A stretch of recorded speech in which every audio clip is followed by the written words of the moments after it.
अस्सलाम वालेकुम, मैं हूँ समीना आमजद। उम्मीद करती हूँ कि आप लोग खैरियत से होंगे। जैसे कि आपको पता है कि बच्चों को लेके बच्चियों को लेके मुख्तलिफ चेहरे और मुख्तलिफ जो लोग हमारे सक्सेसफुल हैं, सक्सेस स्टोरी हैं, उनकी लाइफ से कुछ सीखने का मौका मिलता है।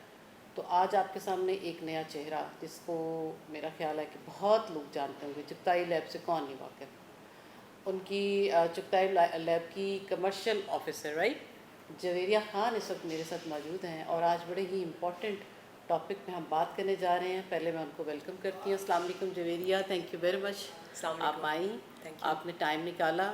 और मैं चाहूँगी कि आपके एक्सपीरियंस से बच्चे और बच्चियाँ बहुत कुछ सीखें।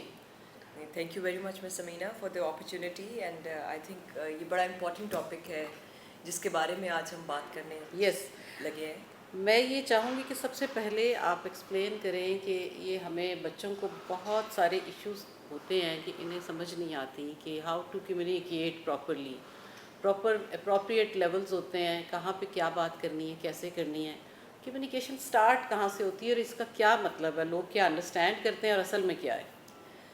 अच्छा, ये ना एक बड़ा ही इम्पोर्टेंट टॉपिक है और इसके ऊपर जितनी भी डिस्कशन की जाए वो कम है। बट मैं बड़ा स्ट्रांगली ये फील करती हूँ कि इसको एक बड़ी सादा ज़बान में अगर हम समझने की कोशिश करें तो बच्चों को भी समझ आ जाएगी और हमें भी ये समझ आती है कि हम क्या स्टेप्स ले सकते हैं अपने यूथ के लिए ताकि उनकी कम्युनिकेशन बेहतर की जा सके। हम जब कोई सिंपल रेसिपी बनाते हैं, सिंपल खाना बनाते हैं, तो उसमें रॉ मटेरियल का कितना इम्पोर्टेंट रोल होता है। वो यस। कितना फ्रेश है, वो कितना नाइसली प्रिक्योर्ड है, वो किस तरह से बनाया गया है, और उसी तरह से आपके स्टेक्स, पास्ता या आपकी रेसिपीज़ के रिजल्ट्स आते हैं।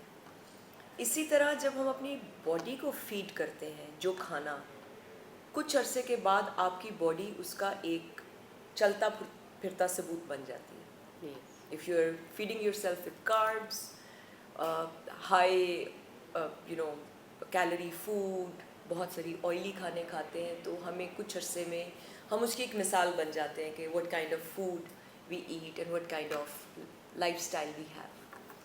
इसी तरह जब हम अपनी रूह की ग़िज़ा को जो फीड करते हैं, हमारी सोच, हमारे पर्सनालिटी और हमारी कम्युनिकेशन जो है वो लिमिटेड होती जाती है जो हम उसको फीड कर रहे हैं। सो हमारी ग़िज़ा सिर्फ ये चाय खाना जो हम डेली चीज़ें अपनी बॉडी में इनटेक करते हैं वो नहीं है। हमारी ग़िज़ा तो वो किताबें भी हैं जो हम कोर्स में पढ़ते हैं। हमारी यस। ग़िज़ा तो वो बड़ों की महफ़िलें भी हैं जिसमें कहा जाता था कि बड़ों की अदब वालों की महफ़िल में बैठो, वो भी हमारी ग़िज़ा है।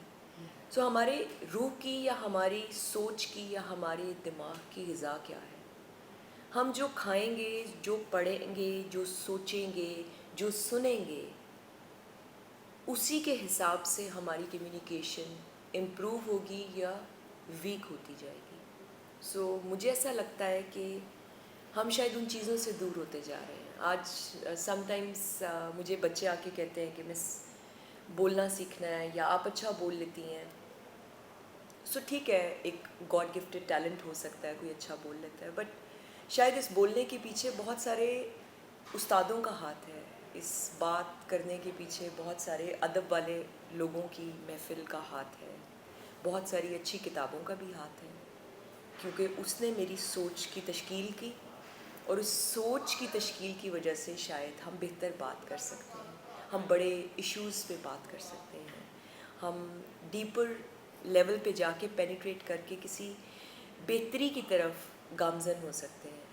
सो ये एक एंगल है जिस पे हमारी पेरेंट्स को, what are we feeding our child, what are we feeding their brain, TikTokers, fashion trends, materialistic approach of luxury and comfort, या हम उनको अक़वाले ज़री पढ़ा रहे हैं, या हम उनको अपने नबियों की कोई बात बता रहे हैं, या हम उनको कामयाब लोगों की कोई मिसालें सुना रहे हैं, या हम उनको मजबूर कर रहे हैं ऐसे लोगों की महफ़िल में बैठने के लिए जहाँ पे अदब सिखाया जाता है, अदब बढ़ता है।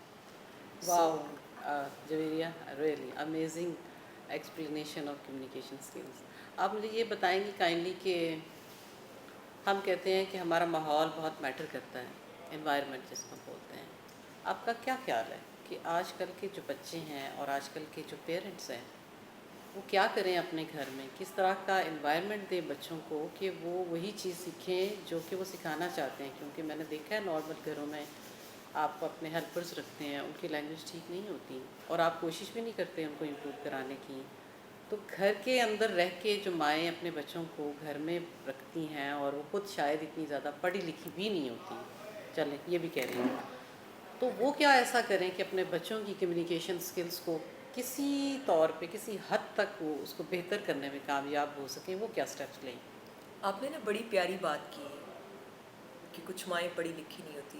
इकबाल की माँ कितनी पढ़ी लिखी थी, हुँ, जो शायर मशरक़ है। सो मेरा नहीं ख्याल कि वालिदैन के बहुत पढ़े लिखे होने या कम पढ़े लिखे होने से कोई बहुत फ़र्क पड़ता है। सोच से, तरबियत से बहुत फ़र्क पड़ता है। और दूसरा मुझे लगता है कि 3 तरह की माएँ हैं हमारे माशरे में। एक माएँ वो हैं जो वर्किंग मदर्स हैं, जो ओके। सारा दिन काम पे हैं और पीछे डोमेस्टिक हेल्प है और कुछ एक्टिविटीज़ उनके लिए प्लान्ड है, तो वो बच्चे रेज़ कर रही हैं हुँ, वाइल बीइंग एट वर्क। हुँ, एक वो वाली माएँ हैं जो सारा दिन ससुराल और घर के कामों में, किचन में मसरूफ़ हैं यस, और उनके बच्चे इधर उधर घूम फिर के बेचारे खुद ही बड़े हो रहे हैं। सो बिल्कुल। हम समझते हैं शायद वो रेज़ कर रही हैं, वो भी रेज़ नहीं करी। हुँ, और एक वो वाली माएँ हैं जो शायद किटी पार्टी में मसरूफ़ है, ना वो काम पे है ना वो घर के काम पे है। यस, उनकी माएँ भी मुलाजमीन रेज़ कर रही हैं। तो कहा जाता है कि औरतों को तो नेशंस की तरबियत के लिए बनाया गया है, हुँ, नस्लों की तरबियत ख़वातीन के ज़िम्मे है। तो ये जो तीनों कैटेगरीज़ हैं, तीनों I am not saying effort नहीं कर रही, तीनों कैटेगरीज़ बहुत एफ़र्ट कर रही हैं अपनी अपनी कैपेसिटी में। बट हमें इस चीज़ को बिल्कुल देखना है कि एक माँ है जिसका आप उसे काम इसलिए नहीं करने दे रहे कि वो बच्चे रेज़ करेगी, वो रेज़ नहीं कर रही, वो बस पाल रही है उनको, पाल रही है। खिला रही है और वो किचन में है सारा दिन। हुँ, सो बच्चे तो शायद इधर उधर घर में रो रहे हैं, मांग रहे हैं और उनकी नीड्स पूरी हो रही हैं, नर्चरिंग पूरी नहीं हो रही। नहीं हो रही। और हमें ये भी देखने की ज़रूरत है कि अगर हम वो वाली माँ हैं जो सुबह उठती है और एक पार्टी पे जाती है और तैयार होती है और ब्रंच करती है और शॉपिंग करती है और बच्चे मेड्स के पास हैं, सो वो भी शायद नस्लों की तरबियत में उस तरह से कंट्रीब्यूट नहीं करी। और तीसरी माएँ जो वर्किंग मदर्स हैं, वो भी बहुत अपनी एफ़र्ट वो भी कर रही हैं, लेकिन बैक एंड पे वो भी काफ़ी लिमिटेड हैं, डिपेंडेंट हैं on domestic help, on sports activities, on extracurricular activities, on tuition teachers, on schools, कि वो पीछे से बच्चे किस तरह से। सो बड़ी डुअल सी रिस्पॉन्सिबिलिटी है इस सारी, और उसके अंदर फिर सबसे ज़्यादा पूछा जाता है कि माएँ। सो वालिदैन का रोल है, माँ अकेली का रोल नहीं है। So Agreed. We should be using the word वालिदैन को क्या करना चाहिए। पेरेंट्स। पेरेंट्स दोनों का रोल है, माँ अकेली बच्चे को दुनिया में नहीं लाती, माँ बाप मिल के लाते हैं। एग्री, बिल्कुल। जवेरिया, बड़ी खूबसूरत बात की आपने कि किस तरीके से कैटेगराइज भी किया। नो डाउट कि हम सबकी बात भी कर ले, लेकिन नॉर्मली जो ज़्यादा आजकल सोसाइटी में नज़र आ रहा है हम वही कह रहे हैं, क्योंकि बहुत सारे लोग समझते हैं जो कि वाकई में डीपली इन चीज़ों पे अमल कर रहे हैं। तो उनके लिए मैं हमेशा ये बात करती हूँ कि इस वीडियो में शायद आपके लिए कोई बात नहीं है, ये नॉर्मल और जनरल बात की जा रही है। जी। तो मुझे अब एक और इम्पॉर्टेंट चीज़ मेरे जहन में आ रही थी जवेरिया, कि आप काइंडली ये बताइए कि आपको नहीं लगता कि जो एक हस्बैंड एंड वाइफ रिलेशनशिप है उसकी वजह से बच्चे बहुत सफ़र करते हैं? किस तरह से? अगर उनकी फ़र्ज़ करें आपस में अंडरस्टैंडिंग ही नहीं है, हर वक्त वो अपनी लड़ाई झगड़ों में और अपनी ही अना के चक्कर में रहते हैं और एक दूसरे को नीचा दिखाने के चक्कर में रहते हैं, या वो डोमिनेटिंग पर्सनैलिटी में भी उस घर में बाप की बजाय मदर है, तो समहाउ कंप्रोमाइज़ होती नज़र आती है मुझे उन घरों में भी पेरेंटिंग बच्चों के लिए। क्योंकि बच्चे ने वो देख के सीखना है, बच्चे ने हमारे कहने पे तो जाना नहीं है। जो वो इन्वायरमेंट देखेगा, जो वो रिलेशन देखेगा, वो कैसे सीखेगा कि रिलेशंस को कैसे निभाना है? वो कैसे जान पाएगा कि किस रोल, किसकी बाप का क्या रोल है, माँ का क्या रोल है? और जब हम अनलाइक होके काम करते हैं, अगर माँ बाप वाला काम करना शुरू कर दे और बाप अपना रोल ही ना निभाए, उन घरों में ब्रोकन फैमिलीज़ के बच्चे परवरिश पाते हैं जिनकी कोई पर्सनालिटी नहीं होती और वो हमेशा ही अपनी एक आप आइडेंटिटी क्राइसिस का शिकार हो जाते हैं जब वो थोड़े से ग्रोन अप हो जाते हैं, बड़े हो जाते हैं। बुनियाद तो फिर फाउंडेशन तो वही है ना, जी। वहाँ से शुरू करते हैं। तो इसमें जहाँ से आपको लगता है आप कोई भी पॉइंट पिक कर सकती हैं कि सो कहाँ तक मुतासिर होते हैं हमारे बच्चे? देखिए, ये तो घर जो है वो पहली दरसगाह है।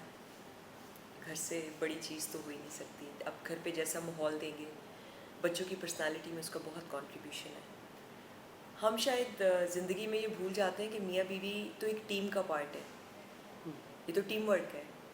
ये अगेंस्ट ईच अदर नहीं है, ये टुवर्ड्स ईच अदर था। यस, सो यही ये बड़ी पॉइंट तो है। मियाँ बीवी तो एक टीम थे, माँ बाप तो एक टीम है। This is what needs to be shown.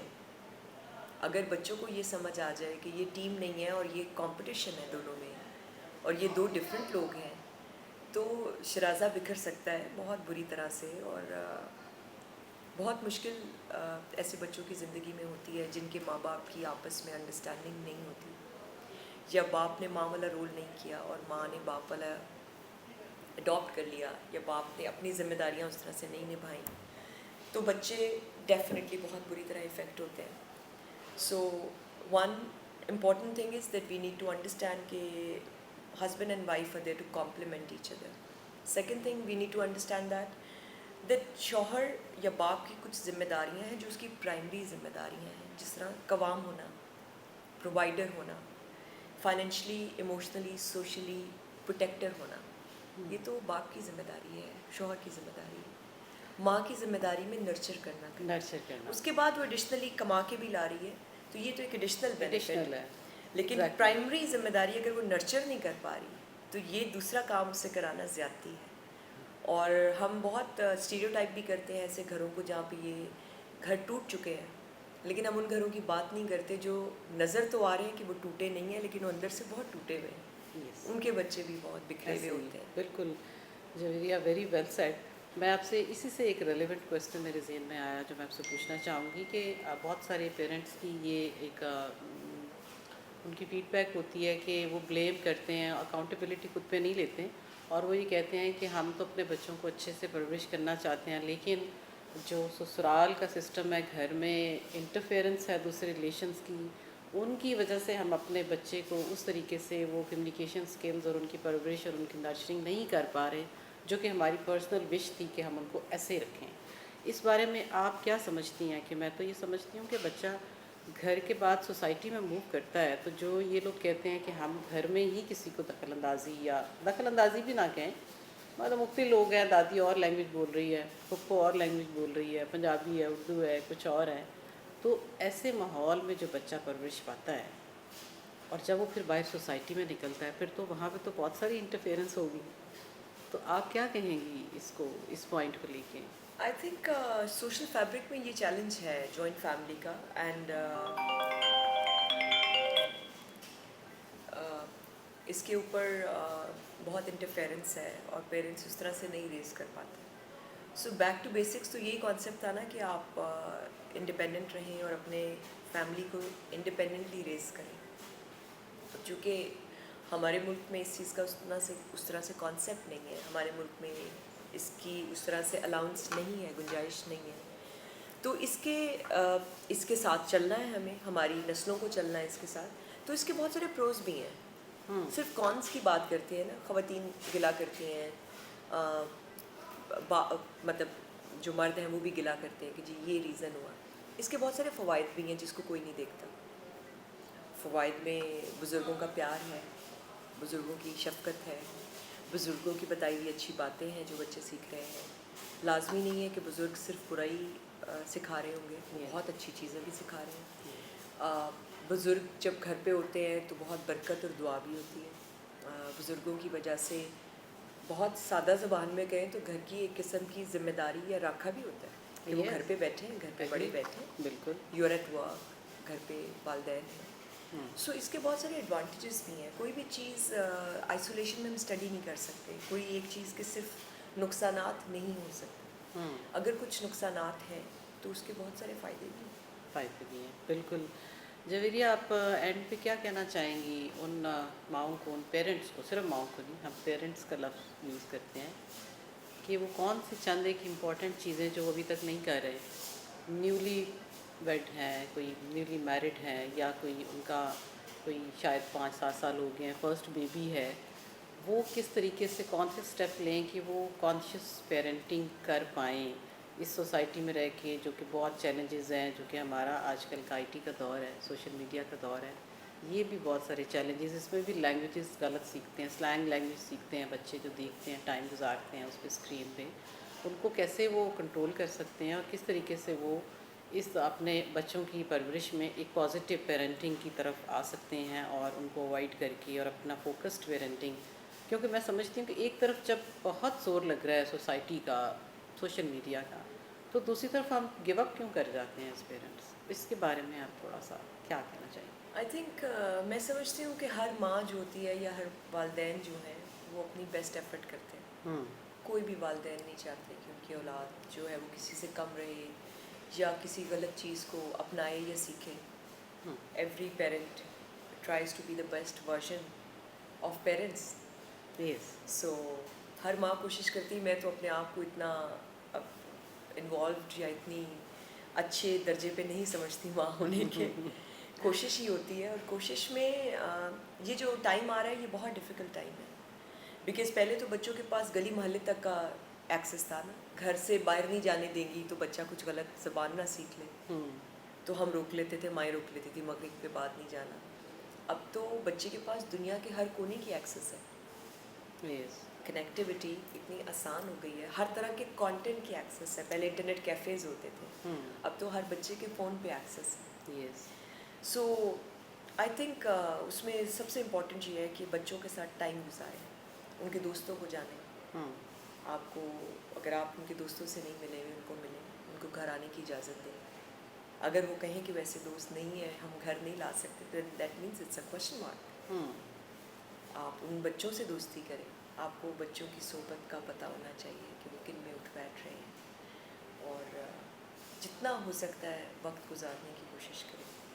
I think बच्चे अगर आप में दोस्त ढूंढ लेंगे तो माशरे में उस तरह की डिपेंडेंसीज नहीं ढूंढेंगे।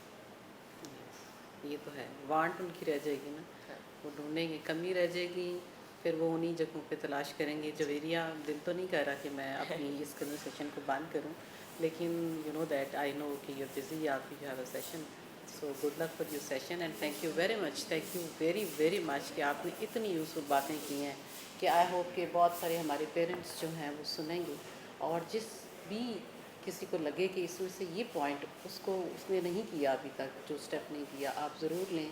हर इंसान यूनिक है, हर इंसान के पास बहुत कुछ है आपके साथ शेयर करने को। उम्मीद करती हूँ कि आप आज की वीडियो से भी बहुत कुछ लर्न करेंगी। अगर फर्दर आपको और भी कुछ चाहिए जानने को, अगर जवेरिया खान को दोबारा सुनना चाहें तो आप रिक्वेस्ट कर सकते हैं कमेंट्स में, मैं फिर इनसे रिक्वेस्ट कर लूँगी। अपना बहुत सा ख्याल रखिएगा, इंशाल्लाह जल्दी मुलाकात होगी नेक्स्ट वीडियो में। Thank you.